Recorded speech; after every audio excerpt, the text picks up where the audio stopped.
ලංකාවේ ඔපරේෂන් නොකර පොළොවට පෙළේ ඕනෑම රෝගයක් සුව කරන එකම දැනද. රටේ වෛද්‍යවරු නිර්දේශ කරාම MRI එක බලලා L4-5 ප්‍රශ්නයක් දැන් ඔපරේෂන් කරන්න ඕනේ. කැල්සියම් බැඳිලා දැන් මේක උත් කරන්න බෑ කියන ඒගොල්ලෝ විද්‍යාවෙන් කියලා කපනවා. ඒක කරලා හොඳ වෙච්ච නැති අපිට වෙනවා. වේදනාව දරා ගන්න බැරි වෙනකොට වාඩි වෙලා ඉඳ ගන්න බැරි වෙනකොට වැසිකිලි යන්න බැරි වෙද්දී රෝගියාට එක්ක මැරෙන්න හරිනවා. එහෙම නැත්නම් මේක ඔපරේෂන් කරලා රෝග කර ගන්න තරම් යනවා. ඒ නිසා මම කියන්නේ ඔපරේෂන් කරන්න එපා.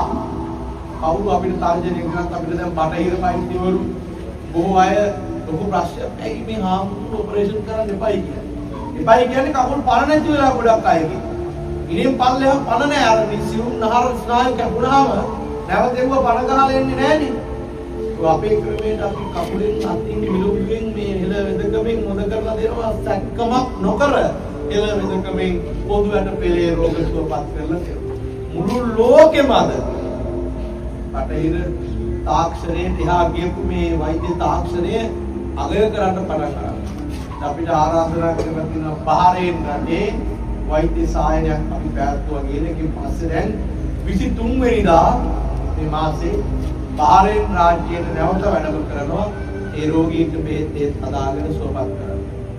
ලෝකේ රටවල් වලින් අද අපිට ආරාධනා කරන්නේ මේ වෙදකම ජාත්‍යන්තරයට මට උවමනාව තිබ්බත් ගෙනියන්න.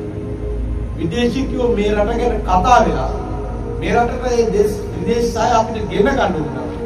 දැන් අද අපි හම්බෙන්න වෙලාවල් ඉල්ලගෙන එනවා. නිසා මම කියන්නේ මේ වෙදකම කියන්නේ රජාටත් ඉම නිදි කරලා තෙල් ගන්න පුළුවන්, හේත් ගන්න පුළුවන් මහා නිලාණයක්.